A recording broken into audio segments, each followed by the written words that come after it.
அம்மா தாயே. அர்ஜுன், என்னைய கூப்பிட்டீங்க? நீ தானே அர்ஜுன்? அப்ப உன்னதான் கூப்பிட்டேன்.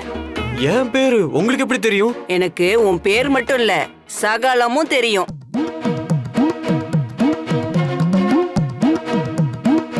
இது டிடி தானே? டிடி உங்களுக்கு தெரியுமா? எப்படிங்க? எல்லாம் அவன் சொல்றான், அத கேட்டு நான் சொல்றேன். எது இவ சொல்றானா? ஐயோ, இவன் இல்ல, அவன், அந்த ஆண்டவன். ஓ, பேர்லாம் கரெக்டா சொல்றீங்க. இன்னும் வேற என்னென்னலாம் உங்களுக்கு தெரியும்? இவங்க ரெண்டு பேரோட எதிர்காலமே எனக்கு தெரியும். இவங்க ரெண்டு பேரும் தான் வாழ்க்கையில ஒன்னா இணைய போறாங்க. இந்த உலகத்துல இவங்க ரெண்டு பேரும் எங்க வேணாலும் பிறந்திருக்கலாம். ஆனா ஒரே வீட்ல கட்டிக்கிற முறையோட இவங்க பிறந்ததே அந்த ஆண்டவன் போட்ட கணக்கு தான். கூடிய சீக்கிரத்துல இவங்க ரெண்டு பேருக்கும் கல்யாணம் நடக்கும்.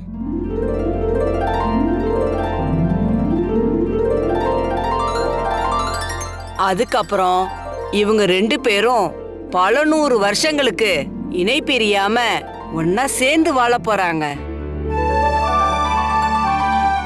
என்ன சொல்றீங்க? இதெல்லாம் நம்புற மாதிரியா இருக்கு? இன்னைக்கு இது உங்களுக்கு நம்ப முடியாத மாதிரி இருக்கலாம்.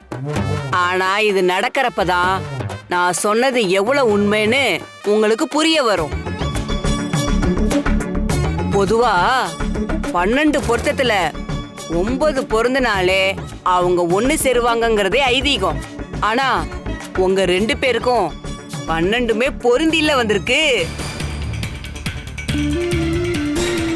நான் வேணா எழுதி கூட தரேன். நீங்க ரெண்டு பேரும் ஒண்ணு சேரணுங்கிறது காலத்தோட கட்டாயம். கட்டங்கள்லாம் சரியா அமைஞ்சு வரும்போது நான் சொன்னது கண்டிப்பா நடக்கும். அவங்க சொன்னது உண்மைதாங்கிற மாதிரி மணி கூட அடிக்குது பாருன்னு.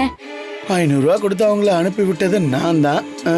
சரி அர்ஜுன், அப்ப நான் கிளம்புறேன். நான் சொன்னதை மட்டும் மறந்துடாத. இவதான் உன் வாழ்க்கை துணை. இவளோட தான் உன் வாழ்க்கையோட சந்தோஷமே இருக்கு.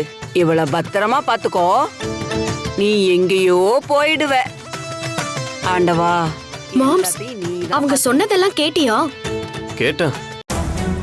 ஆனா அது எப்படி என் ஃபியூச்சர் இவங்களுக்கு தெரியும்?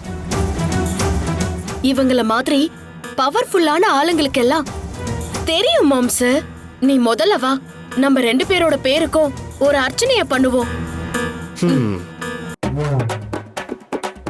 அர்ச்சனா, உங்களுக்கு ஏன் பேரும் தெரியுமா? நான் தான் சொன்னனே எனக்கு சகலமும் தெரியும்னு. எனக்கு தெரியறது இருக்கட்டும், உன் எதிர்காலம் எப்படி இருக்க போகுதுன்னு நீ தெரிஞ்சுக்க வேணாமா? எப்படி இருக்கும் சொல்லுங்க, தெரிஞ்சுக்கிறேன். நீ கட்டிக்க போறவனோட பேரு சந்துரு. சந்துருவா? ஆமா. நீ அவனதான் கல்யாணம் பண்ணிக்க போற. ஐயோ அக்கா, நந்துக்கா.